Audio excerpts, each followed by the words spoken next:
जय माता की। आप सभी का हमारे YouTube चैनल जय माता की एक प्रार्थना में हार्दिक अभिनंदन है।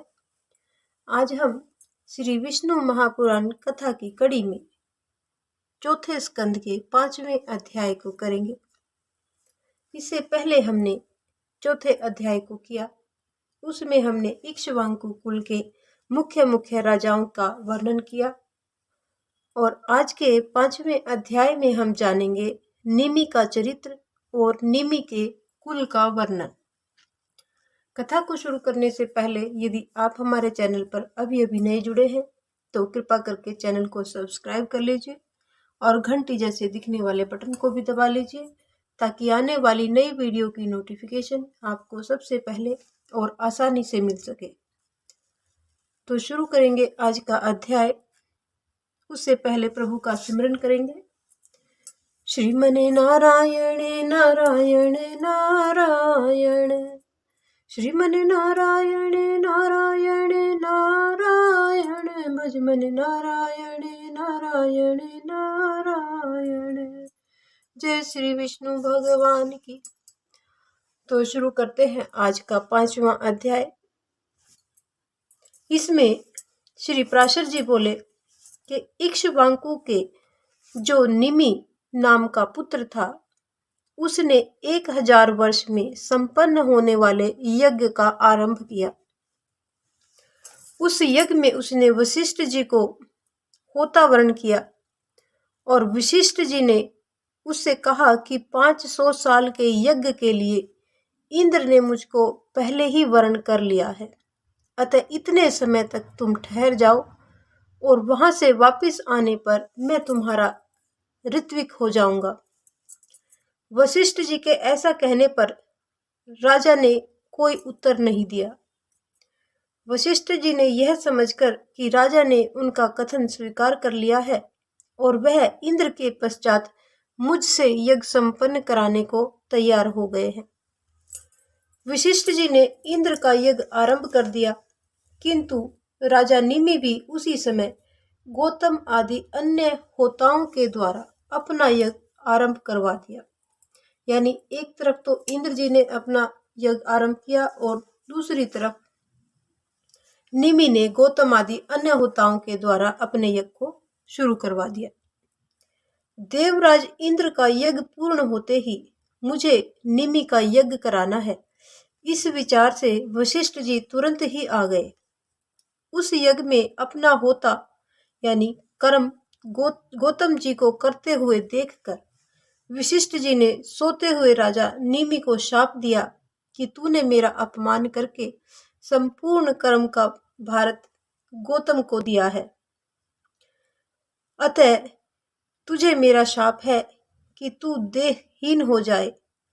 राजा निमि जब सोकर उठा तो उसे शाप की बात ज्ञात हुई और राजा निमि ने कहा कि इस दुष्ट गुरु ने मुझसे बातचीत किए बिना ही मुझे सोते हुए ही शाप दिया है, इसलिए यह भी विदेह यानी इसकी भी देह नष्ट हो जाएगी। इस तरह से शाप देकर राजा ने अपने शरीर का त्याग कर दिया।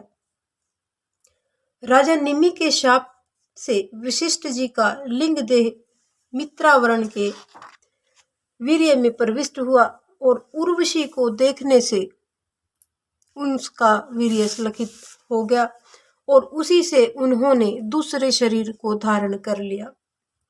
राजा निमि का शरीर भी अति मनोहारी खुशबू और तेल आदि से सुरक्षित रहने के कारण सड़ नहीं पाया, बल्कि तत्काल उसी क्षण मरे हुए देह के समान ही दिखाई दे रहा था। यज्ञ संपूर्ण होने पर जब देवगण अपना भाग लेने के लिए आए तो उनसे ऋत्विक गण बोले कि यजमान को वर दीजिए। देवताओं के द्वारा प्रेरणा किए जाने पर राजा निमि ने उनसे कहा कि प्रभु, आप समस्त जगत के दुखों को हरण करने वाले हैं। मेरे विचार से शरीर और आत्मा के वियोग होने जैसा दुख और कोई नहीं होता है, इसलिए अब फिर से मैं शरीर ग्रहण नहीं करना चाहता, अतः मैं आप सब लोगों की आंखों में निवास करना चाहता हूँ। राजा निमि ने ऐसा कहते ही देवताओं ने उनको संपूर्ण जीवों के नेत्रों में अवस्थित कर दिया। तब से ही प्राणी पलक झपकने, खोलने और मूंदने लगे। यानी इसी के बाद से हम जो अपनी आंखों को बंद करते हैं और खोलते हैं, ये कार्य शुरू हुआ। फिर अराजकता के भय से मुनिजनों ने उस पुत्रहीन राजा के शरीर को अरणी यानी शमी दंड से मथना शुरू कर दिया। उससे एक कुमार उत्पन्न हुआ जो जनक कहलाने लगा। इसके पिता विदेह थे, इसलिए वह वैदेह कहलाता है। यानी उसके पिता बिना शरीर वाले थे, तो इसलिए उसका नाम वैदेह कहलाया। और मंथन से उत्पन्न होने के कारण भी मिथि भी कहा जाता है। उसके उदावसु नामक पुत्र पैदा हुआ। उदावसु के नंदीवर्धन ने जन्म लिया और नंदीवर्धन के सुकेतु नाम का पुत्र उत्पन्न हुआ। सुकेतु के देवरात उत्पन्न हुआ और देवरात के बृहदुक्य नाम का पुत्र पैदा हुआ। बृहदुक्य के महावीर्य और महावीर्य के सुघृत नाम का बेटा पैदा हुआ।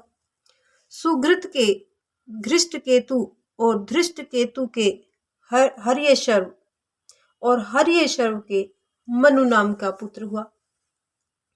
मनु के प्रतीक और प्रतीक के कृत्रथ, कृत्रथ के देवमीढ़ और देवमीढ़ के विबुध नाम का पुत्र पैदा हुआ।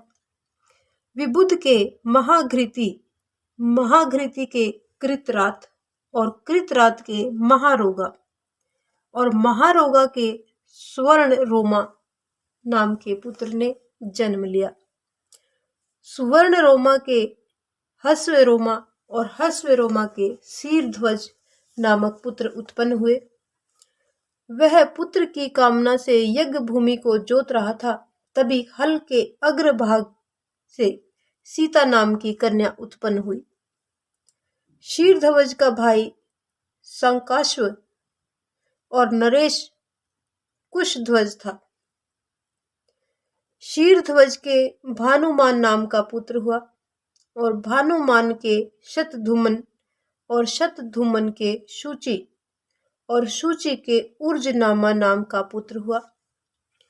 ऊर्जनामा का पुत्र शतध्वज हुआ। शतध्वज का कृति और कृति के अंजन, अंजन के करुजित नामक का पुत्र पैदा हुआ। कुरुजित के अरिष्टनेमि और अरिष्टनेमि के श्रुतायु नाम का पुत्र पैदा हुआ। श्रुतायु के सुपार्श्व और सुपार्श्व के संजय और संजय के शेमावी नाम का पुत्र पैदा हुआ। शेमावी के अनेना और अनेना के भोमरथ और भोमरथ के सत्यरथ और सत्यरथ के उपगु नाम के पुत्र पैदा हुआ। उपगु के उपगुप्त और उपगुप्त से स्वागत और स्वागत के स्वानंद नाम का पुत्र उत्पन्न हुआ।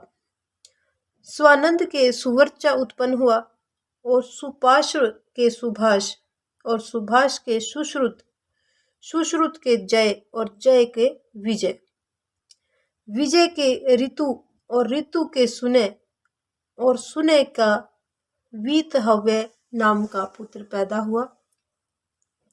वीतहव्य के धृति और धृति के बहुलाश्व तथा बहुलाश्व के कृति नामक पुत्र उत्पन्न हुआ। कृति में ही वह जनक वंश समाप्त हो जाता है। ये ही मैथिली के राजागण है। प्राय ये समस्त राजा लोग आत्मविद्या का आश्रय दिया करते हैं। तो ये था आज का हमारा 5वां अध्याय, जो यहीं पर संपन्न होता है।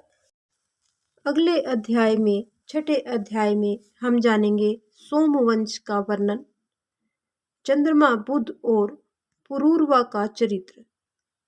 इस कथा को हम अपने अगले अध्याय, अगली वीडियो में करेंगे। तब तक के लिए यदि आप हमारे चैनल पर नए जुड़े हैं तो कृपा करके चैनल को सब्सक्राइब कर लीजिए, और अभी तक अगर आपने वीडियो को लाइक नहीं किया है तो लाइक कर दीजिए और इस प्रकार की और भी अन्य धार्मिक रोचक कथा कहानियों को जानने सुनने के लिए हमारे चैनल पर बने रहिए और वीडियो को आगे भी शेयर करते रहें। जय माता की।